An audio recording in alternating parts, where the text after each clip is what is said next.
Good morning, everybody. How you doing? This is the Morning Wood. How you doing today? Hope you're doing well. It's not a good start, I tell you right now. uh, Shit, dude, my computer completely shit in the bed, and it took forever for it to load up and all that craziness. And anyways, just been having a bad fucking couple of days on YouTube anyway, so fuck YouTube anyways. But that wasn't YouTube's fault. That was my computer for some reason wanting to die. So I didn't even have time to talk to Red. I just sent him an invite and started the show. So good morning, Red. G'day, mate. Yes, not the best day. It's not. Let me throw it. I'm not going to spend a whole lot of time talking about this because I just don't want to. But for the ones who may have not seen the tweet last night, yes, I got a second strike on my channel. It is now very apparent that I am being targeted. People are, of course, abusing the very weak flagging system that YouTube has, and YouTube don't know what the fuck to do. They're stupid. So I have a second strike on my channel, and now I can't make videos on that channel for 2 weeks, which is not so bad, but it's a second strike. Third strike means I'm kaput. My channel's dead. If I get a third strike within the 3 months of the suspension of the live streaming. So if you went over to my channel since last night, you'll know every video's made private. Every video that I did, I put it on private. I'm going to skim through them and I don't even know what's being targeted or what's not being targeted right now, but it's a lot of craziness, a lot of stupidity. So we have to do what we have to do. Anyways, I'll give you more up-to-date stuff on that later when I know more stuff. Right now, I don't know much. I mean, I know that. I know that YouTube is a fucking piece of shit of a goddamn website anymore. It used to be great, now it's not. Trump should have ran for president of YouTube and made it great again, too. Yeah. It's just fucking retarded. They've got to realise that the flagging system's just being weaponised by people that have fucking got nothing better to do than, you know, I understand trolling. I'm a fucking massive troll. If you've been to the GDC or non-section, I'm a massive asshole over there. Nothing really different than here, actually. But I don't fuck with people's channels. Well, and the only person I've ever fucking reported was Amos Yee. And with good fucking reason, I think, because that guy is just in a special case all his fucking own. Yeah, that's but what we consider trolling is not what these people are doing. No, this is targeted harassment at this point. They're fucking with you with your way to earn a living. It's like they think it's funny. It's like, all right. Yeah. Things will either change or YouTube will fucking kill itself at this point. And the way they're going, YouTube will die. Yeah. If you don't know what a troll is, Adam, Google it. I think that question is in itself is an example of what a fucking troll is, Adam. Yeah. Yeah. Fuck. But anyways, normally I wouldn't even have fucking done this today because I was such a bad mood. But I'm in a good mood because you know I'm slash bad good right now because you know I'm still trying to do what I do. This puts like a damper on me going to VidCon and thing. I'm going, but it's just like, why? How am I going to be nice to YouTube people? Yeah. Anyways, yeah. But it says yes, Hellbent. I don't know if Hellbent's going to make it. It was like 70-30 that he can make it. So, and he may jump in late if he does.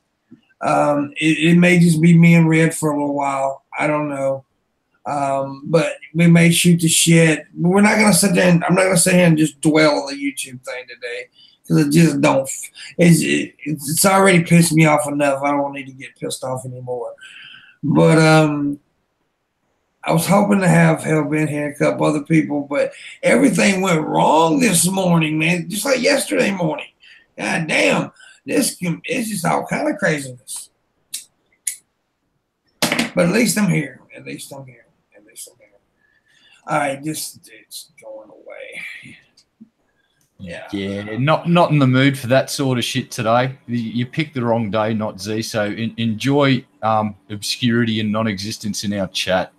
Yeah. Fucking douchebag.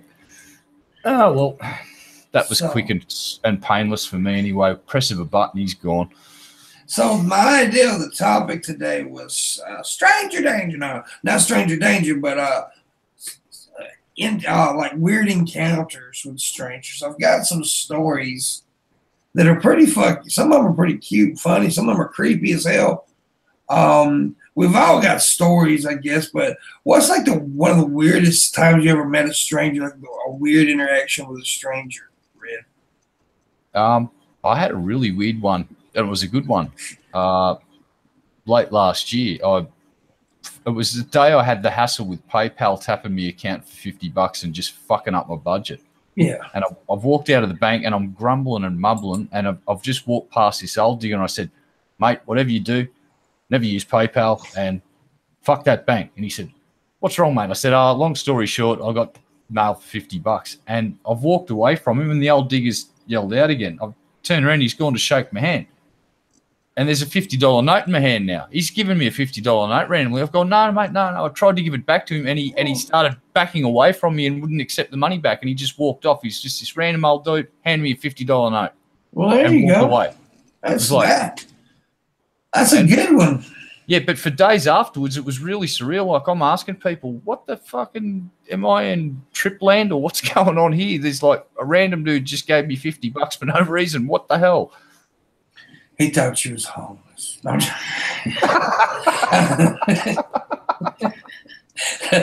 but you wanted me to do something out the back. Yeah, he wanted a blood job. I've had a couple of good ones and a couple of really weird ones. I was trying to think of the good ones, but I'm gonna go with the weird one first. It didn't actually happen to me, but I was in the fucking bathroom when it happened. There was three of us. It was like four stalls, like four, piss troughs, right? Urinals. Four urinals. And I was in one, and two other guys was in one apiece, right? But the guys were all standing there pissing, and I heard the other guy say, "What are you doing?" And I just glanced over, and for some reason, the guy that was pissing next to the other guy felt like just reaching over and putting his hand on the other dude's shoulder. And just put it there. And I looked over and said, and this is like a little bitty guy, right? And it was a big guy who was doing it to the little guy. And I just looked over and I like, what the fuck? And he's like, what do I do? I was like, tell him to move his goddamn hand. And I said, dude, get your hand off. And the guy started laughing, put his dick back in his pants and walked out. Didn't even wash his fucking hands either. But he just walked out. It's just a weird fucking thing. I'm like, what the fuck? Oh, man. Now, a good one, I had someone walk up and threw $3 on the table, so I got your tip, mate. He didn't say mate, he said man. At a restaurant one time. It was like at a McDonald's or something. Not a McDonald's, a fucking Huddle House. Oh, I said McDonald's. Huddle House it's like a Waffle House, but it's not a Waffle House. Threw $3 on the table, said, I got your tip. Okay. I usually tip more than that, but okay. That was a good one. I've had pay it forwards too. I do that a lot, actually. I don't talk about that much, but I actually do pay it forwards in like fast food drive-thrus and shit like that all the time. I do it all the time. Yeah. I'll ask like what's the cost behind me, and if it's if it's not a ridiculous amount, I'll pay for it sometimes. That's cool. I've pulled over and saw an old couple once, so dressed up in their nice going out to dinner clothes, and they got a flat in their on their car, and I actually pulled over, and he was just about to start changing the tire and get dirty, and I changed his tire for him, and they They just said, "Why'd you do that for?" I don't know. It was just random act of kindness. There you go. Hey, that's cool. That's really cool. Here's one off this list. It says stranger embeds himself in kids' memory. As a 12-year-old, I was sitting on a bench at Six Flags by myself. A random average-looking guy in what I would guess in his mid-20s came up to me and said, quote, you will remember me for the rest of your life. Then he left and went about his business. That fucker knows how to play the game. 15 years later, I still remember him and think about him every couple of months. Jedi mind trick shit. Yeah. Right there. But you know, that is kind of, if you do that to somebody, that will leave a lasting impression.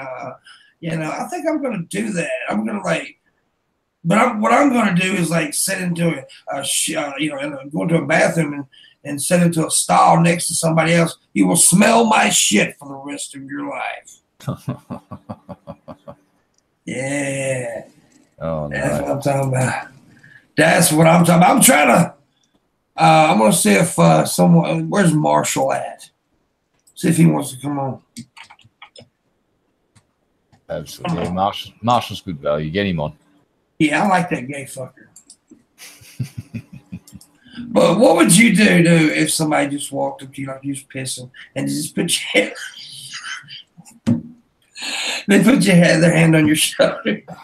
I honestly don't know. It'd depend on what mood I was in. If I was in a good mood, I'd just go, yo, dude, nah. If I was in a really bad mood and I thought I could fucking get away with breaking their arm, I'd probably try and break their fucking arm just to make a point about, don't touch me while I'm urinating. I've got a bubble and it's my bubble and you stay the fuck out of my piss bubble, mate.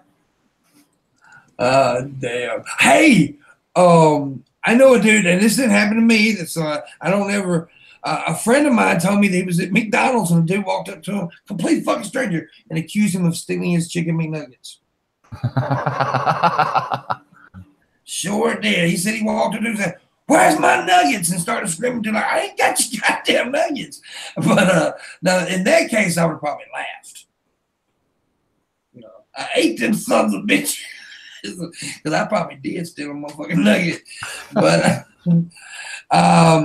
I guess one of the weirdest things that ever happened to me was, I've told this story before, and it was when that chick on the bus that night who was crawling down the aisle. It was like 3 o'clock in the morning. She was crawling on all fours down the bus aisle, and then she jumped in my lap and said that I was holding small animals in my duffel bag. Yeah, that was trippy, but she was obviously insane, and that always brings up the argument. It's like, we need to take care of our people better. Like, I've seen this a couple of times. I've seen it at airports and bus stations, people who letting their like mentally ill family go off by themselves. It's fucking strange. You can't let complete strangers take care of your fucking mentally ill family member. It's fucking retarded. But here's another story. Homeless man keeps petting teen's head. I was walking around Shady Tree area of Philly. I bet Raisin knows where that's at. With my family when I was 13, and out of nowhere, a homeless man approached me and just started petting my head. Given I did have a short curly hair, the guy just kept smiling and rubbing my head and calling me sheepdog. It was a solid 10 seconds of shock, a shock-induced freeze until my dad kind of tugged my arm and we left. You got to expect stuff like that from homeless people, though, because, dude, especially in America, I don't know how it is in Australia. I've never been there. But we have a huge – is your homeless problem bad in Australia? Well, in the city I live in, it's not too bad, but it's growing. It's definitely an issue that's going to get worse. Yeah, we have a huge problem here in America, and it's kind of like that problem that nobody wants to talk about, really. You know what I mean? Nobody really seems to want. Damn it, I'm sorry. Nobody wants to talk about it. It's like a secret that we just. Damn it. That's not seems like a cigarette they want to sweep under the rug. And the problem is, I would say 70% of our homeless people, or maybe even more, are insane. Have mental. God damn it, Red! What'd you do to me? You poisoned me. It's a voodoo. I got the voodoo doll out here, and I'm stabbing it in the stomach with a. They're crazy. So yeah, but you know, what the fuck? And this is another strange, interaction with strangers. I've told this story. I was at a bus station outside smoking a cigarette in a little smoking area. And I was sitting there. There was this auburn-haired girl who was just absolutely stunning, but a young black dude sat beside her. Well, a homeless guy came up, and they got the area fenced off with homeless people. God damn it, I got the hiccups. They got fenced off where they can get in, but you can pass cigarettes. And the guy asked for a cigarette. And the black dude, the young black guy, looked at the older black guy and said, obviously you could tell the dude was not right because he was barefooted. It was the middle of winter. He just looked crazy as fuck. But the young guy said, I'll say your ABCs backwards and I'll give you a cigarette. Well, the old guy started trying. I jumped up, walked over and handed him 3 cigarettes and said, sir, you don't have to humiliate yourself with this piece of fucking shit. Yeah. And the guy said, I wasn't trying to humiliate him. Then why would you do that then? And then I sat back down. That auburn-haired girl scooted over beside me. She said, that was the sexiest fucking thing I've ever seen in my life. There you go. I got her digits, too. Still talk to her sometimes. Awesome sauce. There you go. Sorry about this, guys.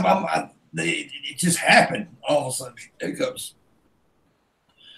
Okay, let me see. This is a long one, so I don't know if I'm going to be able to get through it. Weirdo ass unusual proposition. It was Boxing Day. That's your day, right? That's in your country, right? Boxing Day, yes. Okay, it was Boxing Day, and I was having lunch with my dad and sister in town. We were at a pretty nice Italian place after lunch. I excused myself and went outside for a cigarette. I stood on a perch somewhere about 4 feet up. I was playing with a deck of cards in one hand while smoking in the other. I'm a magician, whatever that meant. While smoking with the other. Playing with cards. There you go. Yeah, shuffling cards one-handed.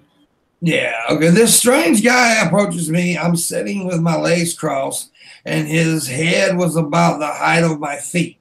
He stands near me for some time, looking up, shaking his head, and then looking away. Not to sound like a douche, but I get a lot of people staring when I'm doing my card thing. Look up cardistry for an example, whatever. He eventually musters up the will to mutter a soft hi. Hey, I respond. How's it going? He looks up at me and then away again. This happens a few times, and I work out he's a bit odd. I ask him if he wants to see a card trick. Not that I really felt like performing, but sometimes I feel that I have gotten someone's interest for long enough, I should perform directly for them. He shakes his head and looks away. Looking up at me again, then away, then up, and then away. He mumbles barely audibly, I want to ask you something. I offer him a cigarette. He looks at the pack in my outstretched hand, shakes his head, and looks away again. And he repeats, I want to ask you something. I had endeavored to be polite to strangers at that time, so as friendly as I could, told him to ask whatever it was he wanted to ask me. He repeated himself again. This went on for some time until I couldn't think of a more comforting way to say, sure, pal, you can ask me anything, just ask me. Eventually, he muttered, not here. I wasn't quite sure what he meant, but I got down off my perch and I said, what about over there? As I gestured to the bench, he reluctantly nodded his head and went over and sat on the bench. He slowly followed. Immediately as I lit my second cigarette, I was getting a little frustrated trying to work out. God damn these hiccups.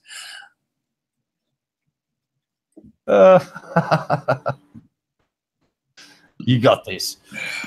Hold on, I'll scare you. Christy Winters naked. Oh shit. A little frustrated trying to work out what his stranger wanted from me. I continued to reassure him that he could ask me anything. I was so desperate to know what he wanted to so desperately ask. He continued that I want to ask you something. Sure, pal, just ask me, dance for a while. My mind is racing over the possibilities. Eventually, he says, I want to see you. I was taken back, but didn't really understand what he meant. You want to hang out sometime? I asked, confused. He elaborates. I want to see you. What? I want to see kid. I don't know what the fuck that says. It's IWNASYONKD. I don't know. I'd have to see that. Oh, sorry. Can you repeat? That's what he made. It's a word you can't understand. Okay. Sorry. Can you repeat that? My mind jumping to weird interpretations of that blurted sentence, not believing what I thought I heard. I shit you not. These were the most audible words he spoke to me in 15-minute exchange. I want to see you naked. I put my cigarette out and quickly walked back inside. So he went through all that just to tell some strange dude that he wanted to see him naked. Wow. That's a long goddamn story just to say, hey, I want to see you naked. Why didn't you just say, some weird dude asked me, can you see me naked? Yeah, you should have just stopped beating around the bush. Show me your pee-pee. Don't this motherfucker know I got the hiccups and it took me a while to read that shit? No respect. No respect. Oh, here's one about a urinal. Stranger in the next urinal holds man's hand. A guy grabbed my hand and held it the entire time he was pissing in a urinal besides me. I asked myself every day why I didn't go and let go. Why I didn't let go of his hand. Exactly. That was my first thought. Why didn't you just let go of the fucking hand? You enjoyed it, didn't you, Red Eye? I can neither confirm or deny that. Sorry, that was probably the worst story ever told earlier because of the hiccups. I don't know.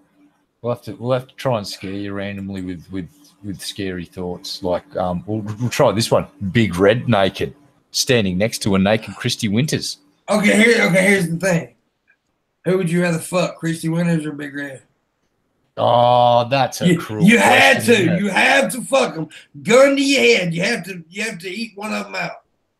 Oh God, I think honestly, to just maintain that last moment of self-respect, I'd eat the bullet. No, seriously, I got mine. No. I know I would. You know what? Just to say that I did, I'd say I'd go for Big Red. If I'm going to go too. big, yep. And plus, angry bitches sometimes know how to fuck. Just saying. She's got a potty mouth on her, so she might talk really dirty. Fuck, marry, kill, Big Red.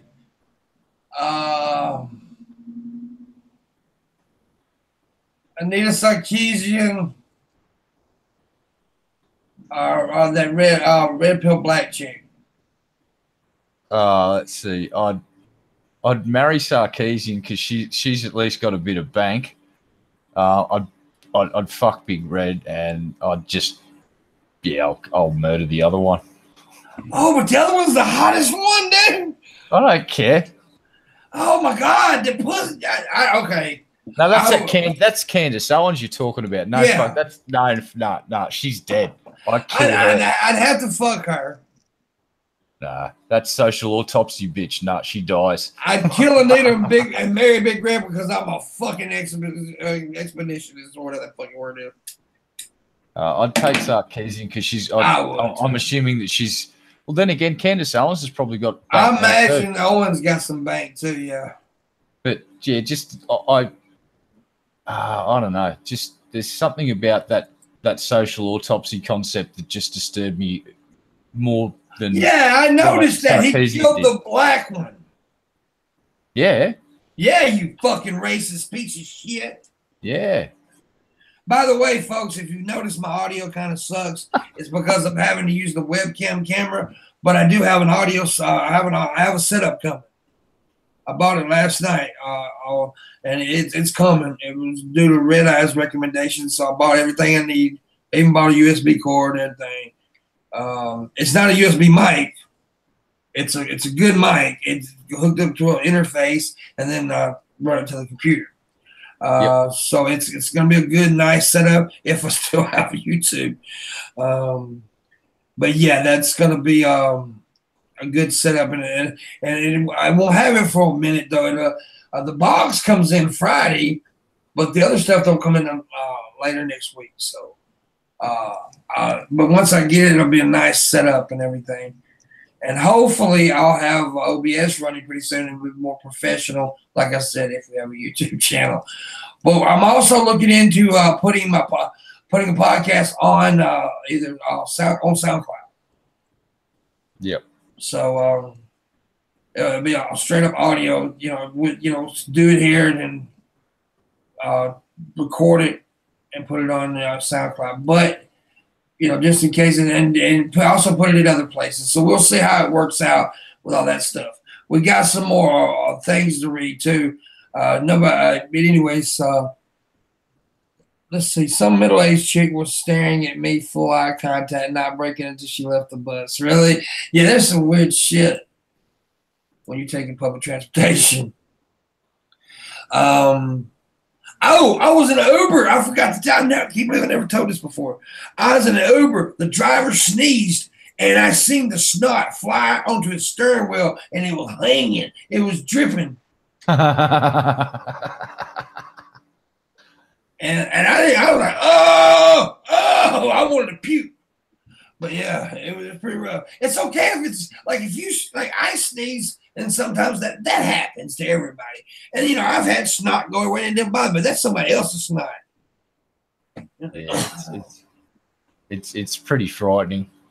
Well, yeah. That's not old lady gives ominous warning.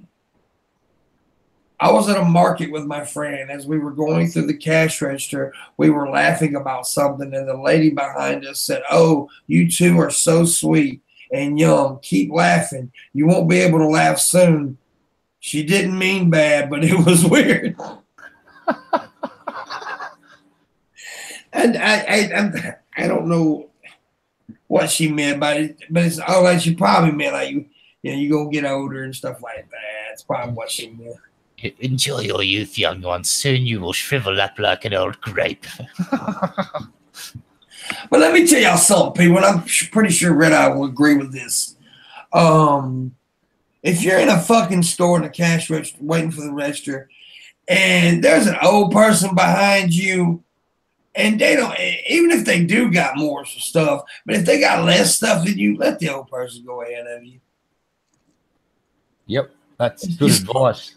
It's just polite. I mean, I do that for young people I do it for anybody. Like, if I've got a bunch of shit and one person's got one item, I'm letting them go. But if it's an old person, I usually let them go anyway. Don't matter if I've got one thing, they've got more. Because it's just polite. And it's just, look, man, they've been there, done that. Now, I know some people are going to say, well, maybe they've been an asshole their whole life. Yeah, but still, that doesn't, take away from the good thing you've done. I just respect older people. Don't be mean to old people. Oh, well, yes and no. I've got a funny example. Playing golf one day at a public golf course, and there's people, there's people in front of you and behind you, and the fairways are next to each other. And I've sliced the ball so it's ended up on the boundary of the thing. Now, we're watching this other group walk up the fairway. Right, and they're in full view of us, and I'm walking towards this ball. This old bloke walks straight over to my ball, picks it up and puts it in his pocket, right?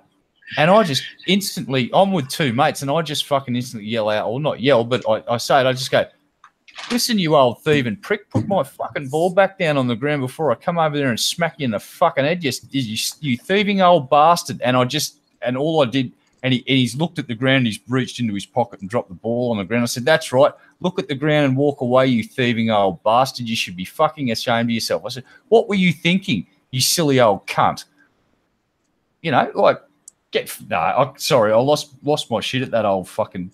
Like, well, that happens, and that was a little different, too. I mean, he was trying to steal your ball, but maybe he was just insane. Nah, he fucking knew what he was doing because it was a new ball and he's seen it and just gone, right, oh, fuck. Well, that's different. I mean, look, I'm not saying over cuss somebody out, old person, nothing, if they do you wrong. I'm just saying, like, if you're in a store, right?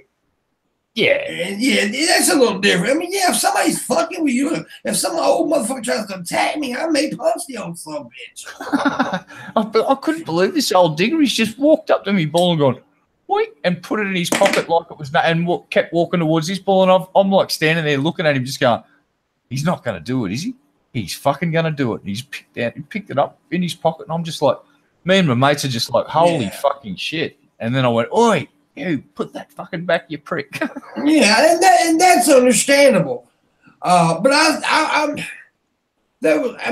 see people just like, that last time I was in Seattle, right? I was at the bus station waiting for the bus, and this bus stopped there and let the people off for, they were, I guess you trained. The bus station was completely full. I mean, completely full. There wasn't a seat. It's a small station. There wasn't a seat in the bus station available. And there's this old woman just walking around, and nobody would help her out of there. So she was way across the station. I stood up and said, ma'am, you can have my seat. And she came over there and she said, son, you just don't see that no more. You just don't see young people doing that. I was, well, I ain't very young. I said, but it's a damn shame that we don't see people doing that. Give an old person your damn seat. Yeah. It ain't gonna hurt you. But I'll be uncomfortable. Fuck, that old woman was barely getting around. That's just shitty. But like you said, there's a difference though than something like that and what you were talking about. Yeah, I'd say, what you're talking about, I'd probably yell at his old ass too. Yeah, like I open doors. Like if there's a manual door, look, most of the places now got automatic doors, but there are some places with old school doors that you actually have to fucking open. And I hold them open for ladies, and I always do it for anyone that's 15 years or anyone that's in front of me, man, woman, child. Come to think of it, doesn't really matter. Just it's something I've always done because my mum and dad taught me to do it. It's just like hold the door open and let people walk through, and then you walk through, and it's like, oh, cool. And you don't see many people do that anymore. It's like it's a dying art. What do they call it? It's the C word. It's not cunt. Oh, chivalry. That's right. Yeah, I say one day it wasn't too long ago. I was at a grocery store. My mom went in to get something. I was just sitting out of the car. And I could see her coming by, and she was waiting for these two dudes to move. She was trying to get by, and they just wouldn't move. And I sat there and watched them for a second. And then one guy even looked back and looked at it and just kept on talking. I got out the car, here I go walking, and I heard my mama say, John, get back in the car. Because she knew what I was about to do. I was about to go over and give those little young punks a lesson. Yeah. And then those guys looked, and I said, y'all want to move? And they moved. Well, and that's mama said, don't you do nothing. Because I was going to walk over and say, hey, look, little motherfucker. It just shit like that pisses me off. So go ahead.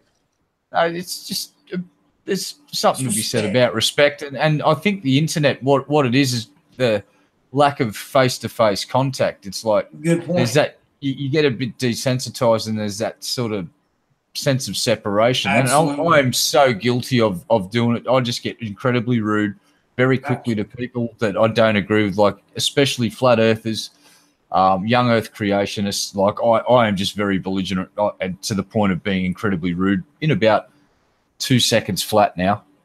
See, sometimes I don't take that in consideration. I kind of forget that people are that way because of the internet. I really am. Like when it comes to social awkwardness, right?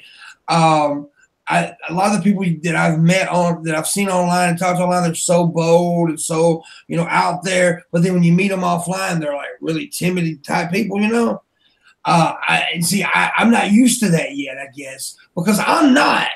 Anybody who's ever met me can tell you I'm a loudmouth motherfucker in person too, just the way I am. And I'm still not used to that the internet gives people balls. Yeah. And it does. And I mean, don't get me wrong. I'm not one to go and scream out, "Hey, motherfucker," like that all the time, like I do on here. But you know what I mean. I'm not. I can, I know how to interact. But I've noticed that a lot of people in here are like really brave with their opinions. Look, I'll give you the same motherfucking opinion that offline that I will online. A lot of people want to run their mouths on here about their opinions and be bold, but when they're faced in, they're not so that way. So I tend to forget that the internet has done things like that. Yeah, it's like I'm still fucking a massive turd when it comes to human interaction at times, and especially when and you've seen how I act when someone basically I call it when they Kathy Newman me, and so they hear what you say something that's like 1 + 2 = 3, and they'll go, so what you're saying is 1 + 2 = red, and just totally try and replace what you said with what they're projecting into the conversation. And I fucking have a real problem when people do that, and I lose my shit. And I actually did it twice today to these guys that fucking on sec. It's like started screaming at this fucking idiot, just like, oh, you're I don't know. And that's one of my personal little failures is like I really need to just calm the fuck down. It's the internet. It's not serious. Who gives a shit? Now, I wasn't talking about you, Alexis, but you are. I have noticed you have changed a lot lately. You are a shitlord online, and then offline, she's the sweetest person ever. She's not. I wouldn't say she's timid, but she's way less abrasive than she is online. But she's changing that also. She is changing that online. So Alexis is a good person, and I don't want her to make people see. That's what I told her a while back. I don't want people to think you're this shitty person that you try to act like sometimes, because you're not that person. You're a good-hearted young lady, and she really is. She's one of the coolest people I've met, and I want people to know the person that I've met. And I mean that from the bottom of my heart. Okay, here's one. Old guy is a bit forward. I was at Bonnaroo walking around the camp area. Some scraggly looking man in his 60s was shouting things at people. I could hear him from about 50 yards away. He spotted me and yelled, "Hey man, can I see your butthole?" Fucking hell. Can I see your butthole? Without even hesitating, I quipped back, "No, dude. If I can't get to see it whenever I want, why should I show it off to other people?" He was shocked for a few seconds as I kept walking, but he made sure I heard him before I got too far away. That was the best answer I've gotten to that question. Fucking real life trolling. Nothing better. Yeah, that's good. Me and my friends do shit like that. I'm talking about, I tripped my friend out one day. He walked up and said, "Let me see dick." I said, "Okay," and whipped it out. He's like, "Motherfucker, I wasn't serious." You shouldn't ask, bitches. Girl gets too close for comfort. I was in the big divisions for the New York City Marathon, which was about to start, and this chick beside me just pulls her running shorts down, squats down, and proceeds to piss in the middle of the street. She had the gall to ask me, "What are you looking at?" I was like, "You're fucking pissing on my shit."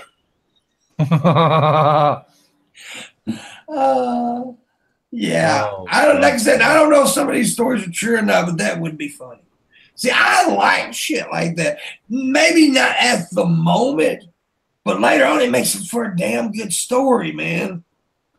It makes for a damn good story. But yeah, that was a lot. Like, what are you looking at? Bitch, your twat's right there with urine coming out of it. That's what I'm looking at. Your vajayjay is leaking all over my shoes, lady. You put your liquids on my Nikes, bitch. Okay, here's another longer one. I hope I make it through without hiccuping. If anyone here has ever donated plasma, then you know you meet the weirdest people there. One time, there was a super skinny little white kid I've never met before.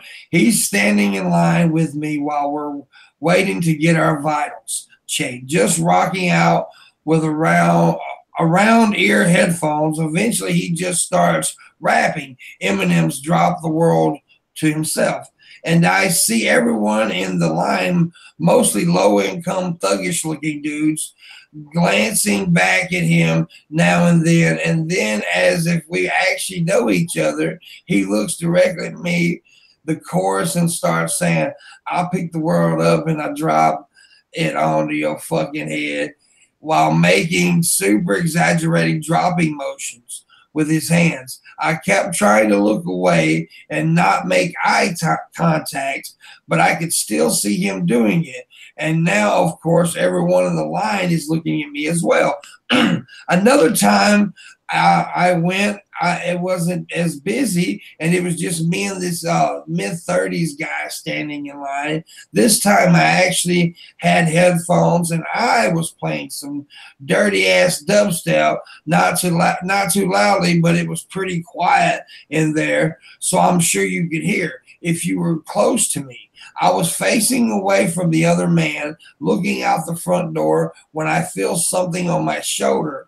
It was his chin. He had his face right by me, bobbing his head to my music. Oh, fucking hell. That's pretty funny. I would have punched him. Yes. I'm trying to think of some more little strange stories that's happened to me with strangers. I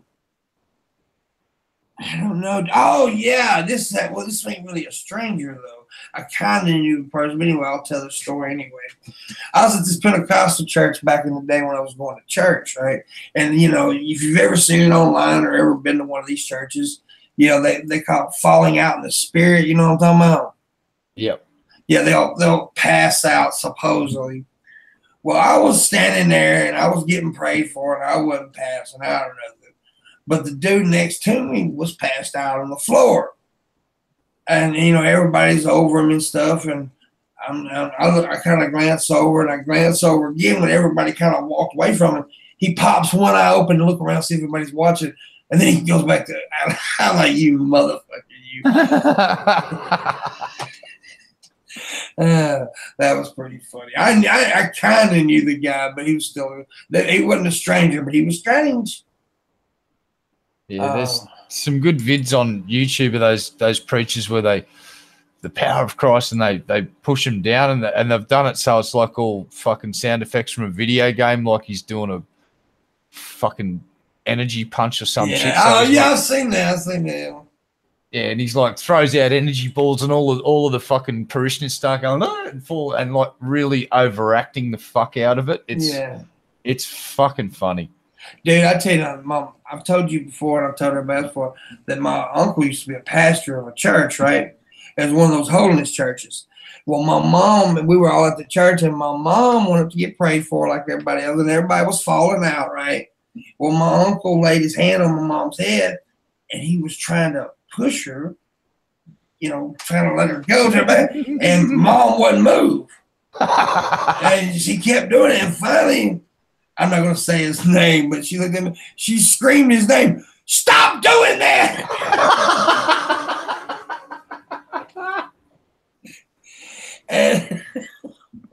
and he got mad at the motherfucker. He told her after, saying, "Don't you ever try to embarrass me in front of my congregation." Well, don't you ever try to push my ass down again. Oh, God damn it. Yeah, she said his name, and everybody in the church heard her. Stop doing that! Oh, that was funny, dude. That was hilarious. My mom, she's one of them. She ain't putting up with too much bullshit. She's a good woman, but she's, you know, she ain't fucking with your bullshit. So hitchhiker misunderstands his end of the deal. There you go. I hitched a ride, and I hitched a ride, and the crazy camo dude picks me up. He assumes that I'm going to pay for my ride with some kind of sexual congress. I refuse. He becomes irate and hits the gas while pulling a U-turn. I grabbed a pencil and shoved it in his thigh at the apex of his U-turn. I jumped out the moving truck and ran away. It's true. And at the time, I was an 18-year-old boy. It could have happened. It could be bullshit. Damn. Again, not happened to me, but a very good friend of mine was hitchhiking one time and got in the car. And I will tell another story about me, though. This is strange. It did happen to me. But anyways, they were riding around. Dude asked him, did he want to drink a beer? My friend was like, yeah. He said, well, let me stop the beer store and get some. So they stopped the beer store and get some. And when the guy got out of the car, my friend noticed he had a pistol in his back, like kind of like they do in the movies, shove it in the back of your pants, which is a stupid idea. But anyways, he got out of the car, and then when he got back, my friend said, you mind like putting that gun in the glove compartment because I don't feel, we are strangers. He said, sure. Takes the gun out. I said, here, you put it in the glove compartment. He puts it in the glove compartment. He said, now what about the one on my other two ankles? He said, I'm not taking those off. My friend got out of the car and walked away. Fuck yeah. But now here's something that happened to me. I was like 14 years old. Or maybe a little younger. I was at this gas station, and I walked around town all the time back then. Because, I was playing football. I was trying to be out. But I was at this gas station where I used to go and buy my, drinks or whatever, sodas, water, whatever. And I was standing outside, and, of course, I smoked then, too. And I was smoking a cigarette. And this weird looking, he kind of looked nerdy, kind of chunky dude. Anyways, he was kind of weird looking. Come up and he started talking to me. He's a grown man. I would say he's in his probably mid-30s. And we started talking, and he was nice enough, and I talked to him and had a conversation with him. And then I told him I had to go. So I left. I walked in the store. And down the road is where the apartment complex that we lived in. And it's just like a little windy little road that goes there to where because the apartments was right beside the fairgrounds. And basically it was two softball fields is where it was. But you had to go into this little gap of the road that was kind of off to itself to get to it. And I was going in and all of a sudden this dude's car pulled up. He said, hey, man, you want to ride? I was like, no, man, I live just right there. He said, come on, get in the car. I'll give you a ride. I said, no, literally, man. I don't live but just right there. And I pulled into the apartments. He said, get in the damn car. I was like, no, homie, I ain't doing it. I started running. Fuck yeah. Yeah, because I know for a fact if I'd have gotten that car, you'd have never seen me again. I used to, man, and you ever been in a situation where something, you just feel like the darkness, creepiness, right? And so when he said, get in the damn car, dude, even though I was a pretty good size 14-year-old kid, fight and shit, but I was absolutely afraid. I mean, I was truly afraid. Yeah, those situations, you just run like fuck. Yeah, that's what I did. I bolted. Yes, that's crazy. I don't want to read all these damn long ones. Okay, missionary hears disturbing confession. I was a missionary in Brazil, and people assumed, oh, he's a missionary. That's like a priest, right? Question mark. And they tell me all the terrible, awful things that ever happened to them. One woman went into a detail about how her father abused her and all her sisters and had gotten several of them pregnant. She was in her mid-30s and asked if she was going to hell because she was too afraid to stop him as it was still going on. I told her the Lord would forgive her, but that she had done nothing wrong and that I would pray that God would grant her justice. That seemed like enough for her. Several days later, during a freak storm, her father was killed by a falling tree that had been struck by lightning. She and her sisters thanked me for smiting the evil that had afflicted them so long and swore they would live virtuous lives from then on. I closed the door and threw up. Wow. I don't think you praying for that chick got the dude killed, but obviously. because they said it did, so therefore it happened. But now this does bring up an interesting thing I hear a lot when people they say, well, she's 30-something, right? I know a lot of people think, well, why is she still doing it? Well, it's not that she couldn't stop it, but she's brainwashed by that time, right? And it's it doesn't necessarily mean like she liked fucking her dad. It's just that people do. What's that thing called when Stockholm syndrome? Stockholm syndrome. Yes, that's what people get Stockholm syndrome, and it's just it's for people like us on the outside looking in. It's like there's no fucking way. But you think about this chick says she's been robbed, unless she was a little baby, basically, by her dad. So her whole life, this is what she was treated like. So it's not. There's a lot more nuance to it than just I'm a grown up now. I can stop doing this. Yeah. Some sick fucking people out there. What about that family? They've recently discovered a couple of fucking people. Is that couple that recently they're being charged because they tortured their kids, like shot them with fucking Nerf guns and fucking all sorts of fucking weird shit. And then there's the other couple that kept their kids chained up and shit. And one of the kids escaped and alerted the police. And like one of the kids was fucking in their late 20s or something, or maybe even early 30s. And they're all underdeveloped, fucking emaciated, like just fucked up. And these parents are fighting the charge. Oh, we didn't do anything wrong. It's like, wow. Yeah. Fucking humans. I don't know. In Australia, you got to get a license to have a dog, but you can just fucking have a kid. Yeah, that's crazy, man. It's crazy. Yeah, you have a license to have a dog in Australia? Yeah, you got to get a permit, like a tag, so you pay register. It's called registration. Oh, okay. Yeah. It's every year you got to pay a certain amount. In certain parts of the country, you have to do that for pets. To own a pit bull, which I don't want to get in the pit argument right now, but I noticed that somebody on Twitter the other day that I know pretty well was making the argument against pits about them being aggressive and all that. They're not. I don't think they're naturally aggressive animals. I think that some of the breeds have become naturally aggressive because of how people have done it. And it comes down to us human beings being fucking retards that we are. But I don't think pits are no more meaner than most dogs. Can they be aggressive at times? Yeah, they are. But if you treat them a little bit extra loving care, they're all right. Diesel's the biggest pussy on the planet. Yeah. I've seen one pit bull that was it was a fucking nasty bit of gear, but there was a reason. It was inbred. Its mum and dad was brother and sister. Well, yeah. And I'm gonna tell you something. Yeah, good. When you start doing that. Yeah, and I'm gonna tell you something. A lot of pit breeders do that. A lot of pit breeders, like people who sell, will do that because it actually makes prettier dogs.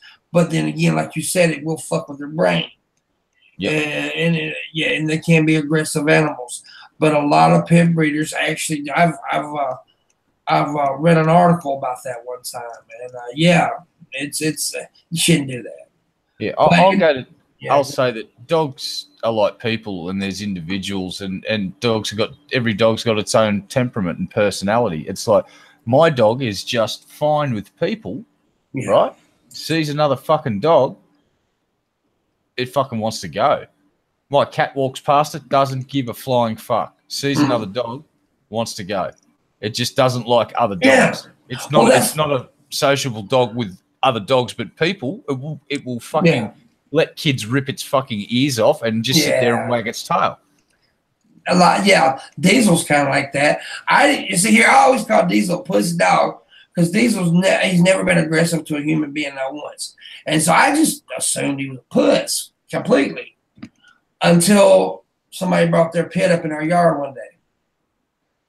Diesel beat the fuck out of that goddamn dog, and he almost killed it. And I was like, "Oh fuck, he's not a pussy, but to the humans, he's good, like you said, your dog." Yeah, and my dog is a decent sized thing. She's a bull Arab cross mastiff, so she's not the biggest dog in the world, but she's big enough that if she came running at you and fucking launched herself at you, you're getting put on your ass. You got a bull mastiff? Bull mastiff. Oh, it's a bull Arab cross mastiff. Those are big fucking dogs, bro. She's decent size. I actually had an English mastiff before that. I'll never get another purebred dog because he was about 5 years old, and he got this condition where his intestines and his windpipe just sagged into his chest cavity, and there was nothing he can do. It was just a genetic defect.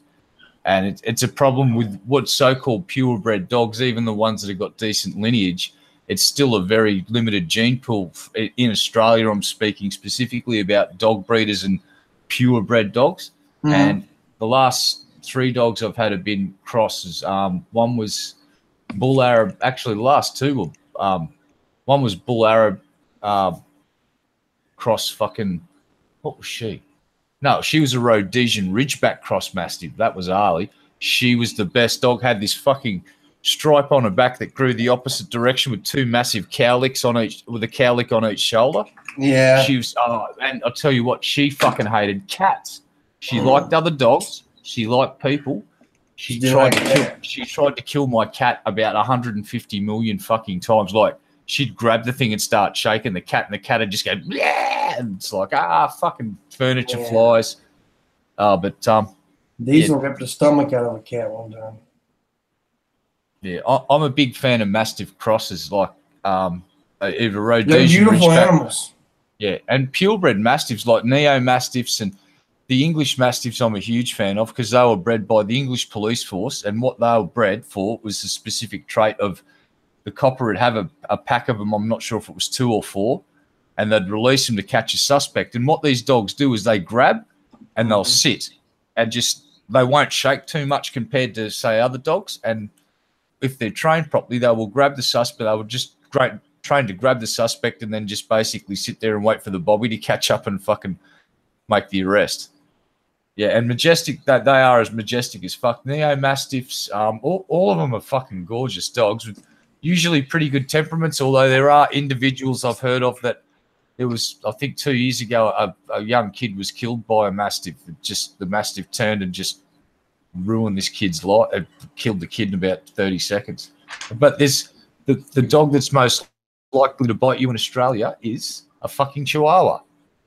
Yeah. They cause more dog bites than any other dog. Chihuahuas are aggressive little animals. I mean, they're little, of course, but they're aggressive little animals. Did you say a Neo Mastiff? Yeah, Neapolitan Mastiffs. Yeah, I was just gonna say I'm a fan of neo Nazis. But no. I mean, I quit saying shit like that. Huh? No, I'm not. I'm just. Anyways, that's I love Mastiffs. They're beautiful dogs. They really are. Yeah. And by the way, one thing I was gonna say since we was on some of the most beautiful dogs are mixed breeds anyway. I've seen like them, Rosie, right? Mom's little dog, Rosie. That little dog's as pretty as can be. She's just a mutt. Yeah. Straight. Go ahead. And I'll just say that the mutts, and from this is my anecdotal evidence / experiences, those mutts that aren't purebreds just live longer and have healthier lives with a lot less visits to the vet. Yeah. Oh, that's true. That's true. By the way, for the people who don't know, sorry for the small panel today. Hellbent said he was 70-30, that he was going to show up to what looks like the 31. He's not here, and I didn't really have time because my fucking computer went kaput again this morning, so I didn't have time to look around and try to find a couple of fill-ins, but I think me and Red are just good enough without all the motherfuckers. We're hanging in there. Yeah, we're hanging in there. And also, if you don't know, my channel did get a second strike, and I won't be able to upload any kind of videos for 2 weeks on there. So that's one reason I didn't upload a promo video to this thing, because I can't. And yeah, YouTube has a 3-strike rule. So if I get another strike within the 90 days, the channel's dead. But I'm working on some things, trying to figure out some stuff, and see where we're going to go from there. I'm not going to let it get me down because I'm just tired of letting this shit get me down. Now, I appreciate for all the people that were tweeting about it last night. Even TJ tweeted about it and talked about YouTube's, flagging system basically being weaponized. Same thing, kind of like what you said last night on Twitter. It's retarded. It's ridiculous. We may have another discussion about this soon. I just didn't want to take over today's discussion. We'll see what happens, though. Okay, next stranger story. Stranger comes out to man on subway. I was riding the T in Boston late one night, and I happened to be in the car with only one other person. As we came up to a stop, the other guy in the car got up and started walking towards me, though it was also towards the door. He stood in the door, looked at me, and said, "I'm gay. I can't tell anyone. You're a stranger, and I'll never see you again. I feel better now." And then he left. It really sort of made me think about the heap of hell that guy must be living in if he feels he can't come out to everyone he knows. Wow, that's an interesting story there. And it is sad. It's sad that this guy just wants to tell somebody so bad, but he's afraid to tell anybody that loves him, apparently. That's just fucking sad. Yeah, it's extremely sad. And I get a lot of young folks that come to me talking about, like, should I come out as an atheist or gay person? And as an adult, do what you want. But a lot of times I do tell young people about this. Well, how's your family? It may be best to wait until you get out on your own. I tell people that about atheism all the time down here in the South, because the South is very, Christian oriented, and they will keep. A teenager needs a place to stay. A teenager needs a house and food. So if you're gay or an atheist or whatever, you may need to wait to come out. Until you can take care of yourself. And I don't think that's bad. Some people will disagree with that, but I don't think that's bad advice. It's hard. It's hard to keep yourself if unless you just feel like you 100% have to do it. Know your family. Most of us know our family. Like if I was a gay kid in my family, the only person I would have told was my mom. She would have understood, but nobody else, because they would have fucked me over. So, anyways, yeah. I just think that if you're a teenager and you need a place to stay, you might need to wait. But this dude on the subway here, it is very sad that he feels like he can't talk. Yes, but I can kind of understand why he would tell somebody like that, a stranger. You just have to get it off your chest. I'm gay. Just openly admit it. I'm gay. I can understand that. And I feel bad for him. Yeah, it's just a bit of a blight on society in general. If some strange dude on the fucking train walks up to another guy and just needs to say those words to somebody just to fucking hear him out loud, it's like, yeah, that's pretty fucked up. So I'm going to assume that his family situation is wouldn't be a good one if he came out or whatever. I don't know. That's just sad. Red Eye, we all love you here, so it's okay. You can come out to us. I've told you I've been struggling with my heterosexuality. I'm heterosexually challenged. I'm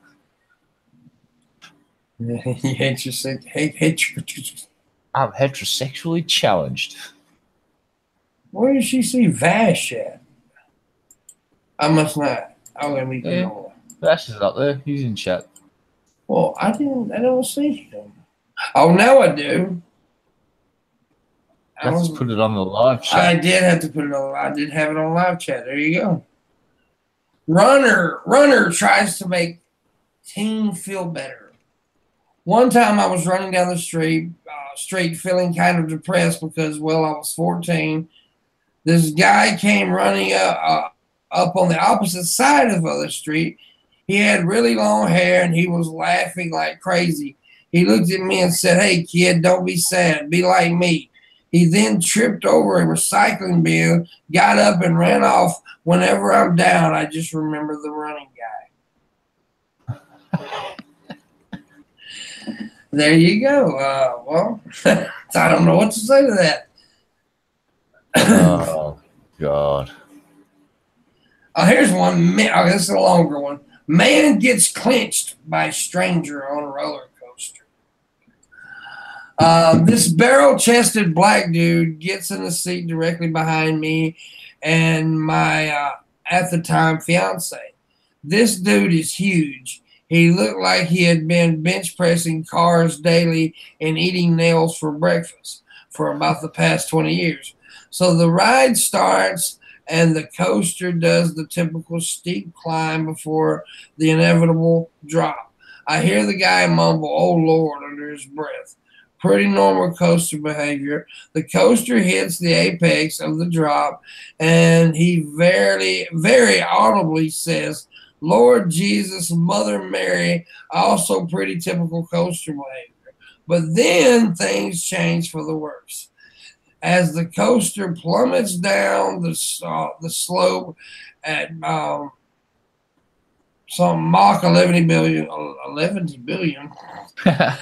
This dude lets out a wail that I would have until the day only attributed to a banshee. It literally sounded like a little girl cat banshee was being gutted in the seat directly behind me. I found it extremely hilarious, but it gets better. The guy starts screaming, "Stop it, stop it, stop this damn thing," and takes both his big-ass ham paws and grips my shoulders so hard that I thought he was going to snap me like a twig.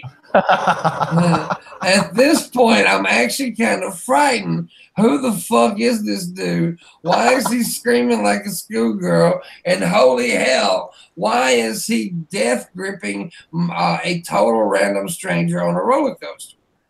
Like all terrifying situations, the ride came to a close, and by this time, I was prepared to confront the guy until I looked at him. He was literally sobbing, tears streaking down his face. He looked like a little boy stuck in a huge man suit who had just lost his puppy. I looked over at my future wife. She shrugged my painful shoulders and let him be. I'm hoping for his sake and the sake of all fellow coaster riders that this man never rode a coaster again. That's pretty funny. Oh shit! It's usually the big, tough-looking dudes like that. I ain't down with no coasters, man. Fuck that shit. Oh, I love them. Absolutely love them. The first time I got to ride on a coaster, I spent the entire day at SeaWorld. I got 33 rides in. I was there all fucking day. We got there in the morning. I went, "I'll be at the coaster, folks. If you want to come and hang for a while." And eventually the guys in the line, they just went, "Well, you going for a record?" I went, "No, I just want to ride the thing," because it was a corkscrew with a loop in it. So you had the big vertical loop, and then you did a double corkscrew. It was about the closest thing I'd ever get to being in a fighter plane. So I just fucking loved it. I'm not too crazy about them. But that would be but it usually is the big, tough-looking motherfucker that shrieks and shit like that. But yeah, the dude grabbed my shoulders and started squeezing. That would be a trip. They terrify me and I love it, says Raisin Girl. Well, your vagina terrifies me and I love it, so. I hate the pirate ship and I hate gravitrons. That's the one that just spins around and you get pressed up against the wall. I fucking hate those ones. And the pirate ships that just swing back and forth. I don't like that pendulum sensation of being weightless for a second. That just fucks me. Yeah, but being on a roller coaster and doing and everything else, it's kind of like a video game to me, and my brain likes it. It just works, and I don't get disorientated. I fucking love it. Yeah, I mean, each to their own.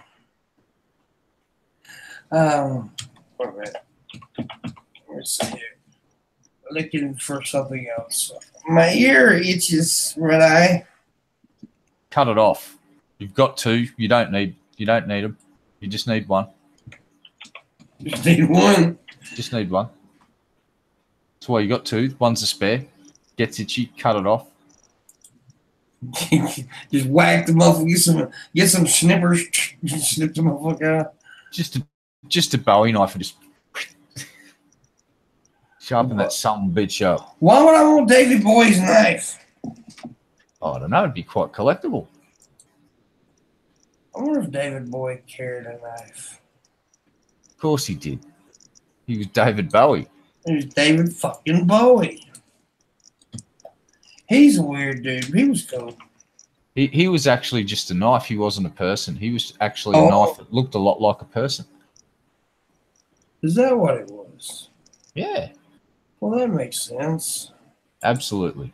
It really don't make sense. And for you folks in the chat, it must be true because you heard it on the internet. You did hear it on the internet.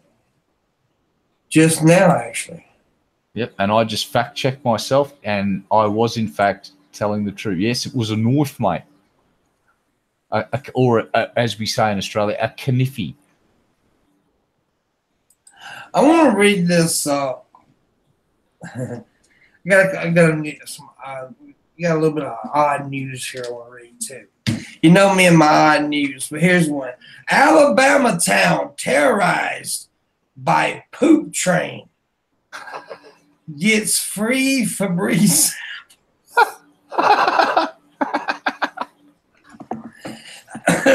The so-called New York City poop train, a trainload of human waste, finally left the small Alabama town it was stranded in. But the smell of crap was so strong that Febreze stepped in to freshen up the area. The air freshener brand provided free samples of its products to residents in Walker County's parish, a town with a population of 982.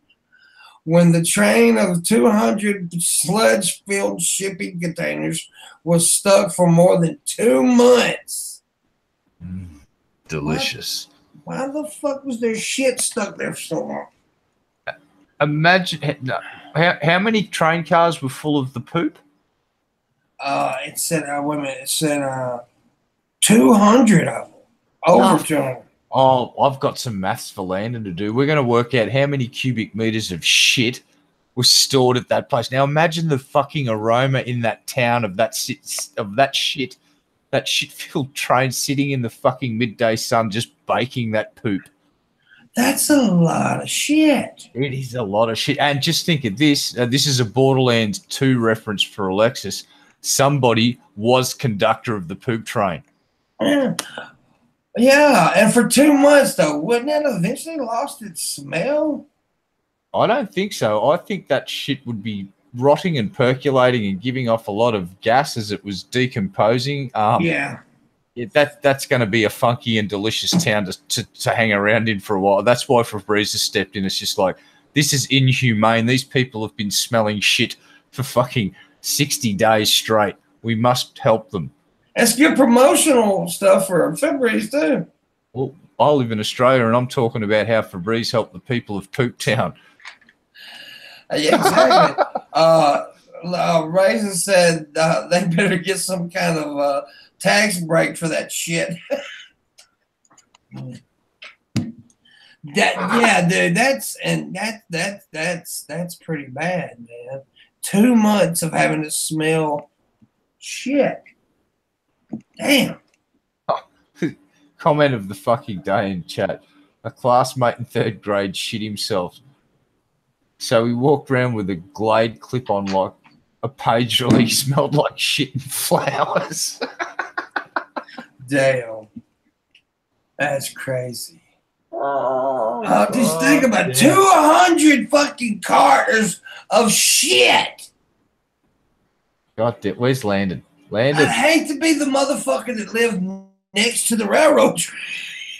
We need to find. I'll tell you what. I'm getting on Google. I'll challenge chat. Someone on chat find the dimensions of a single rail car, and then we'll multiply it by 200, and we'll fucking get an idea of the cubic fucking haulage of the poop.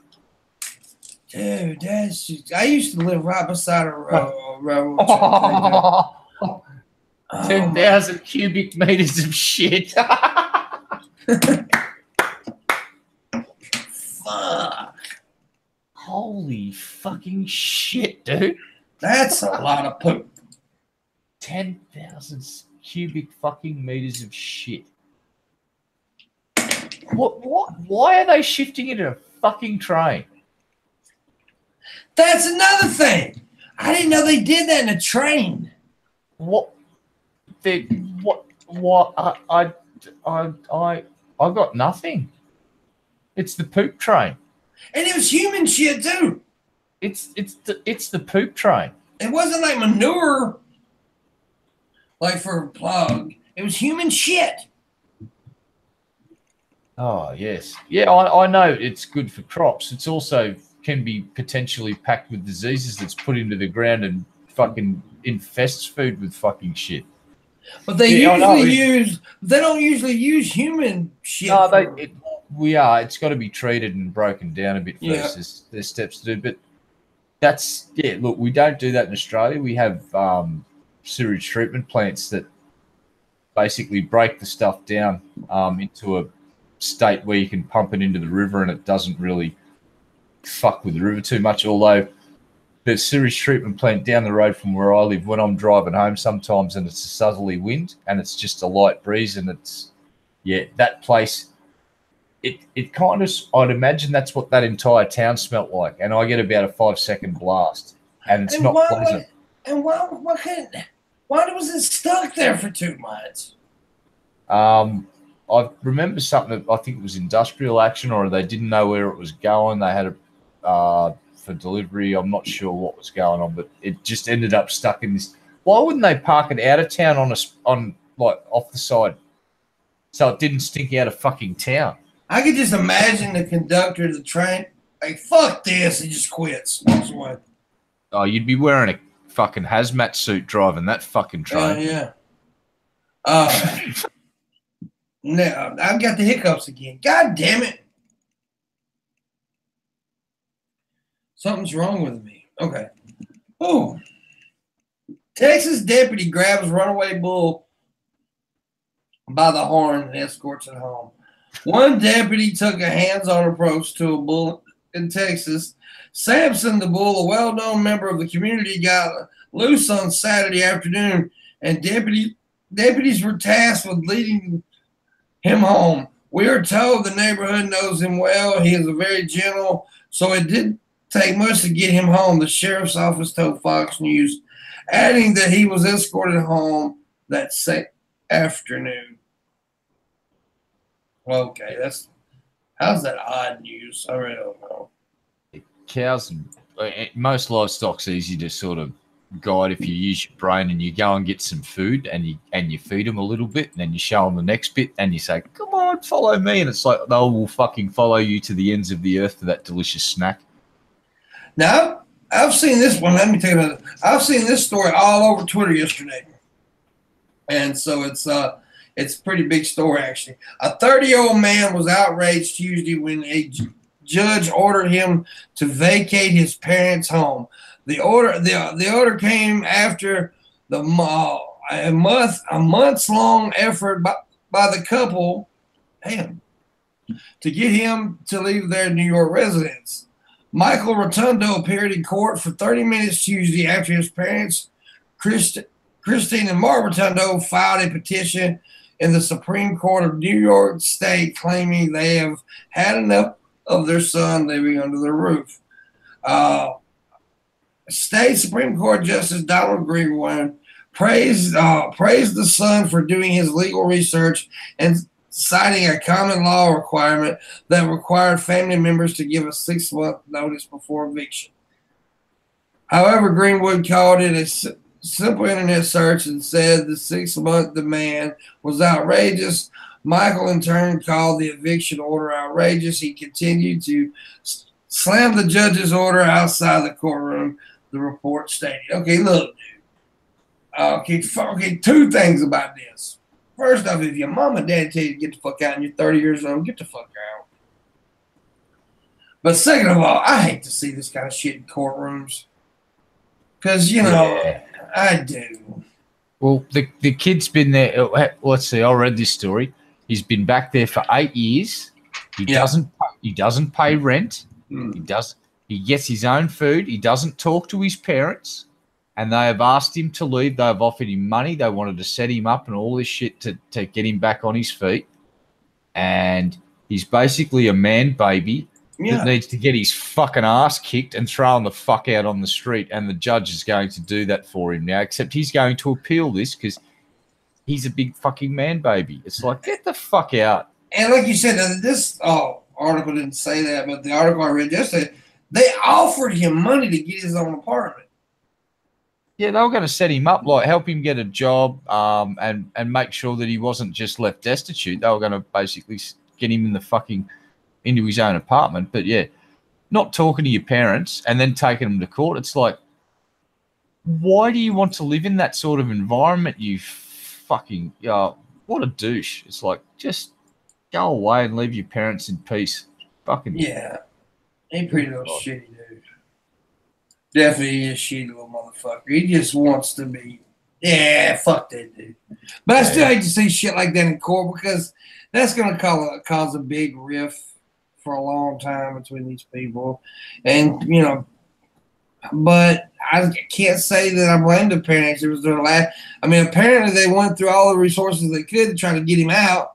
Help him out and everything, but the little fucker wouldn't leave, so, yeah. Yeah, and then they started writing him eviction notices, and he's come up with this bullshit argument about a 6-month requirement for family. And I've never heard 6 months. I've heard like 60 days, but not 6 months. God damn, that seems a little bit much.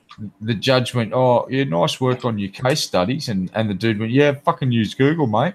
It's like, yeah, good, yeah, that's a way to ingratiate yourself to the fucking judge by giving him a bit of stick after it. Anyway, he's an idiot, and I think on appeal that they might throw the prick in jail or give him a bill for fucking back rent. Oh, well, you owe your parents 8 years worth of back rent at $300 a month. You have 30 days to pay. Case dismissed. Judge Judy fucking kicks ass. Yeah, that's crazy. It's a crazy story. Listen to this one. Not as crazy as this one. Ohio man calls police on pig following him home. Yeah. Followed by a police officer. a man in Ohio realized the downside of bringing home the bacon. Oh, what a pun. When a pig wouldn't stop following him home. On his way home early Saturday morning, police in El Rio, whatever the fuck that is, Ohio, say they thought the unidentified man must have been drunk or hallucinating when he called for backup after failing to shake the swine.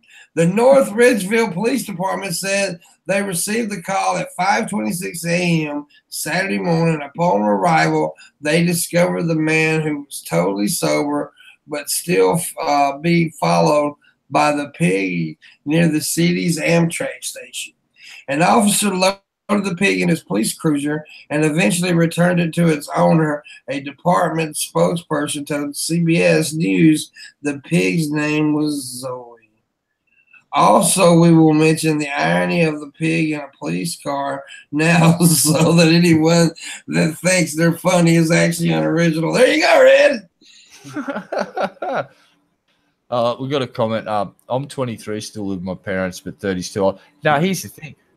It's not the age that's the problem. No. It's being a fucking asshole by not offering to pay rent and you're doing some chores around the house and being civil and nice to your parents. It's like, that's not that hard to do. It's like, but there's absolutely nothing wrong with staying at home until, you're fucking 50 if you want. Once your parents ask you to leave, fucking leave. Yeah, that's the whole point. Yeah. If you are such a shit of a person that your mum and dad go, listen, go away, and you go, no, and they say several times, go away, and then present you eviction notices, and then you go and hire a fucking lawyer and take them to court, there's a bit of a difference at that point. Exactly. If your parents say go away, you go away. If your parents don't mind you being there and you don't mind being there, nothing wrong with it. Exactly. I agree. In fact, I think it's one of Western society's failings is how that we bugger off from our parents, whereas if you look what happens in, we'll use some Asian nations, family's big, and they share the responsibility of looking after their elders. India. And India, Asia, China, Japan, not so much Japan, but a lot of those nations, Pacific Island nations too, it's just part of society. Over there, they have a lot of families staying together. It's just the way it is over there. I think our parts of the world is, we look bad at somebody who's 30 something living with parents. And look, if the parents are cool with it, fine, do it. But once somebody asks you to leave their home, I don't give a fuck if it's your mama, your uncle, or your best friend. Get out. Hell yeah. It's just that simple. Anyways, suspect used 3-foot alligator to threaten kidnapped man, police say. Connecticut police say a man who placed a 3-foot alligator on top of a man in an extortion attempt has been arrested. The Connecticut Post reports that a 30-year-old Isaiah Garcia of Garland, Texas, was held on $250,000 bail after pleading not guilty Tuesday to charges including kidnapping and threatening. Authorities say a 21-year-old man called his aunt April 6 to say he had been kidnapped and his abductor was demanding $800. I was wondering if you were going to send that money because I really want to go home. The man was heard in a call to his aunt. The aunt contacted police, who told her to demand proof her nephew was okay. Police say she received a photograph of her nephew face down in a bathtub, the open-mouthed alligator on top of him. God damn. The man got this alligator on me, and they saying that if no money is given, they're going to have him chewing on me, the victim said in a follow-up phone call. Police said, according to the Connecticut Post. Police traced the suspect's phone to a Shelton hotel where he was arrested. Online judicial court records did not list an attorney for Garcia. Wow. Yeah, that's pretty fucking hardcore. That's hardcore, dude. I'm smelling that the nephew has something to do with this, though. I'm smelling a hustle here. But then again, that's pretty fucking hardcore. That's like some movie shit, though, using an alligator to OG hostage. Yeah, the Connecticut alligator in Connecticut, that's a weird one. I would have gone for a black bear myself. No, they're indigenous to the region, because I got a friend that actually lives in Connecticut, and he has a black bear that lives in a cave on his fucking property. Our Tommy from the Bronx. Yeah. He lives in Connecticut. Yeah, because that's not the best place to keep a gator up there. It gets pretty cold during the winter, doesn't it? It fucking snows and shit. So, yeah, I can't see the alligator doing too well come fucking Christmas time. It's going to be a pair of boots. If this shit is on the up and up, though, that would be pretty fucking scary. Somebody set a goddamn a fucking gator on top of you. It's basically you're nearly going to levels of Scarface there with the fucking chainsaw, aren't you? It's like nature's chainsaw. This is the alligator. Oh, dude, that scene. The chainsaw scene. And again, that goes to show you that subtle stuff in a movie works. You don't actually see the dude's arms getting fucking whacked off, but you see the blood flying on Tony Montana's face, and you know some serious shit's happening. It's a great fucking scene. It's that movie was just I sat there for the entire movie going, oh, holy shit. That's my favorite movie of all time. That's my favorite movie. I love that movie. Anyways, this is interesting. Dallas high school basketball star was actually a 25-year-old man. The new guard playing for the Hillcrest High School basketball team in Dallas turned a lot of heads this past season. Rashawn Richardson would sometimes drop 30 points or more in a game. He led his basketball team to the playoffs this winter and earned the District Offensive Player of the Year award. There was just one problem, authorities say. The supposedly 17-year-old was actually 25-year-old. Sidney Gilstrap Portley, looking for a second taste of athletic glory. He fooled us, he did, said Christopher Baird, the principal at Hillcrest High. It's painful to even say that because it hurts him both ways.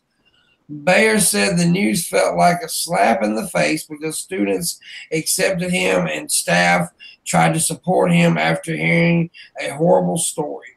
Gilstrap Portley allegedly told officials he was a refugee of Hurricane Harvey and homeless.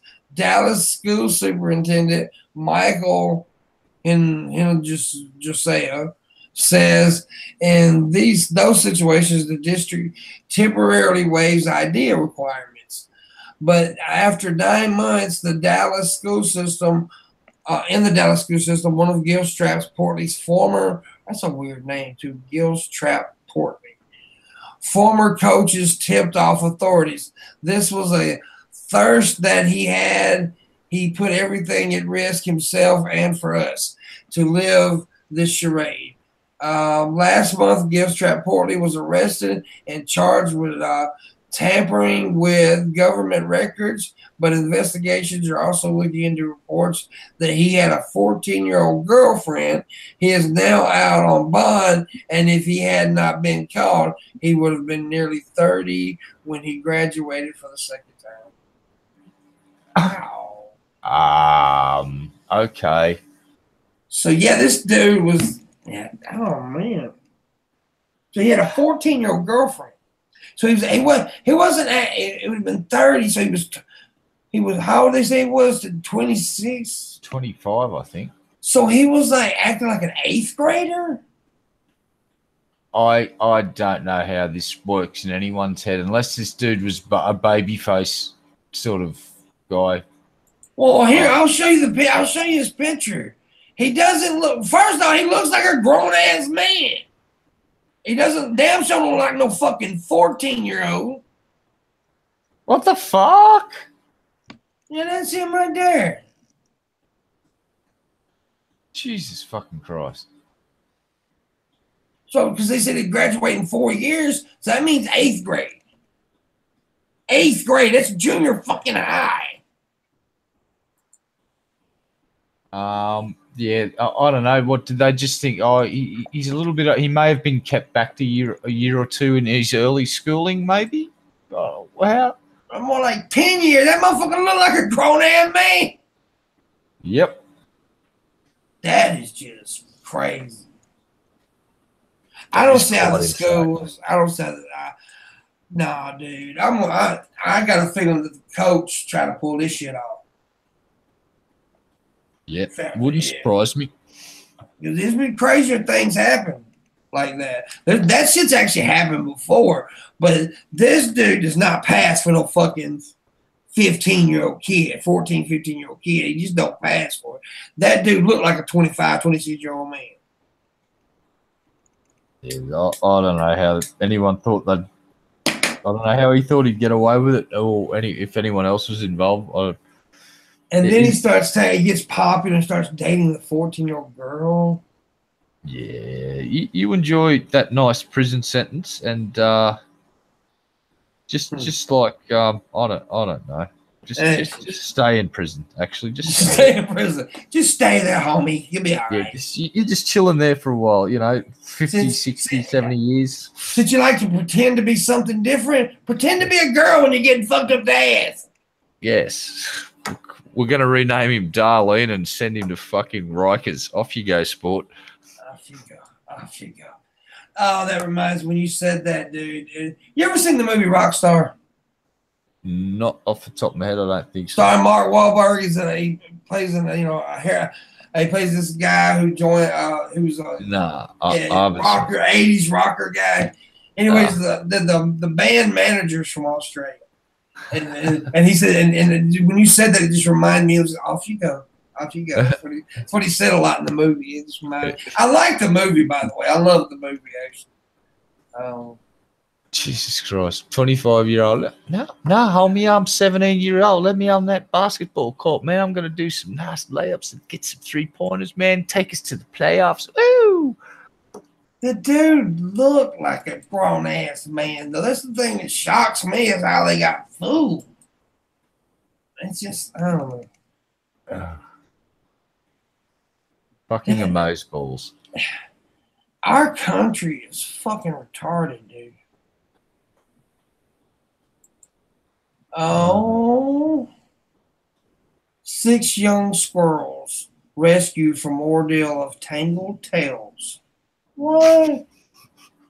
6 young squirrels whose tails were stuck together by tree sap are recovering after a Nebraska wildlife expert untangled them. A Nebraska Humane Society worker rescued the squirrels from a pine tree in Omaha last week. Nebraska Wildlife Rehab Executive Director Laura Statsny told the Omaha World Herald that the sap covered the tails became knotted as the youngsters wrestled in their nests.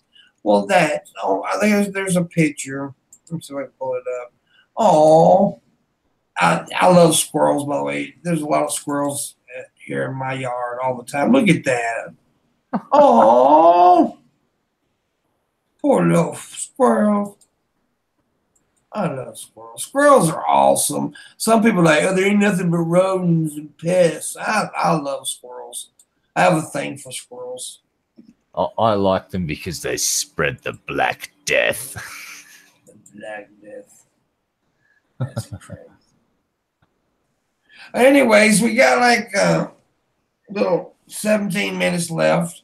So we're probably gonna end it a little early here in a minute, though. But we're gonna open it up for Q&A. Got 2 people to ask questions.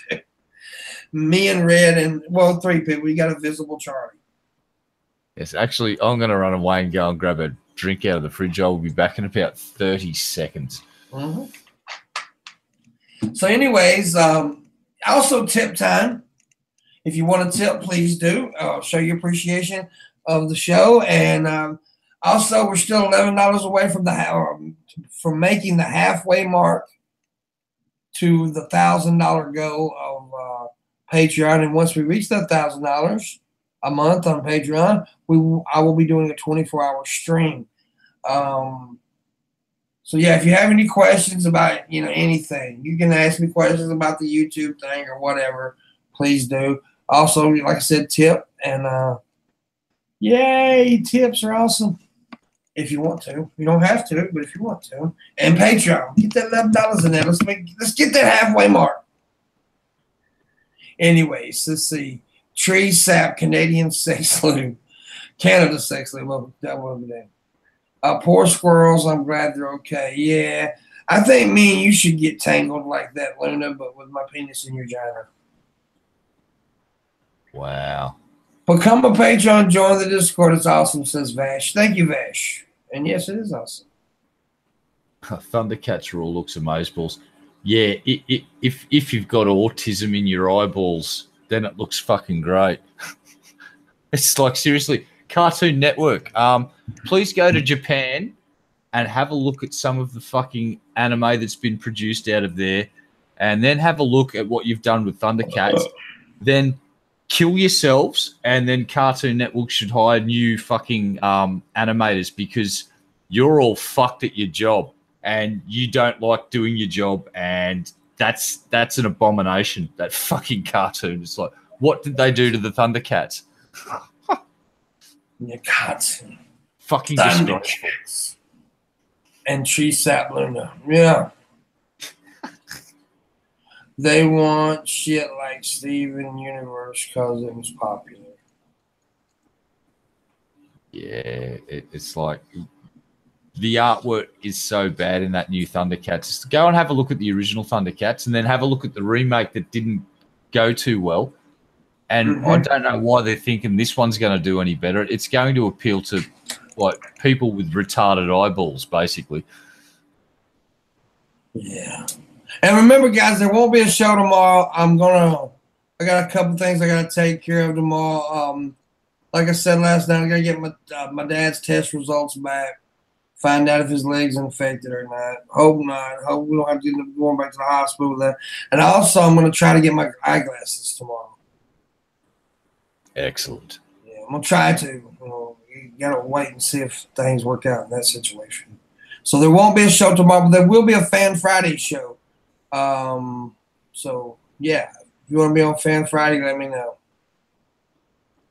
Yeah, I might jump in Discord when the show's supposed to be on tomorrow if anyone wants to come in and there you go. hang out, do something in there, fuck around. Yeah, that's awesome. So my mic stuff was just shipped. I just got an alert. It was shipped. Sweet. Yeah. Well, that's if my dad's stuff. I'm gonna have to wait and see if my dad's stuff comes back positive. Then we'll take care of me after that. But it won't be a show tomorrow. There will be a show Friday though, and I appreciate you guys' support. All the support you've been giving me, and I appreciate you guys retweeting that stuff last night. It sucks, but there's nothing really I can do about it. But I do. If you want to go back and watch videos on my channel right now, you can't because every video is privatized at the moment. I'm going to be sifting through them, and because it sucks that I have to do that, but also do wrong. May even be prudent just to leave them fucking privatized until the 3 months are up at this point, because someone's going through them and looking for the littlest thing that they can get past the judges. It does seem that way.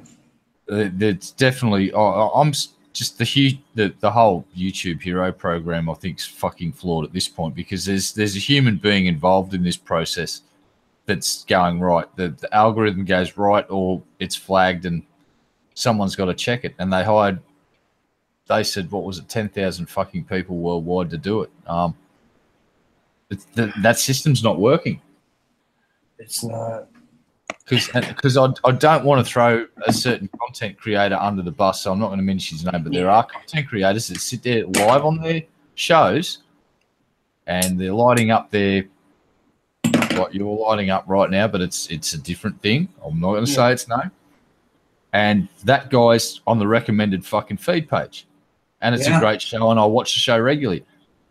You've talked about that stuff. Yeah. And you got nuked. Second strike. Yeah, I'm assuming it was talked about, and it may have even been smoked that night. It was in the hotel room in Philadelphia. It was a video called Deep in Philly.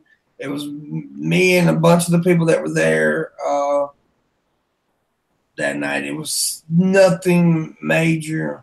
I think it was just talking about it too. I mean, honestly, I don't even think we smoked in that room, so it had to be talked about. Yeah, well, even if you did smoke, there's at least one other show that I can name. Yeah, several.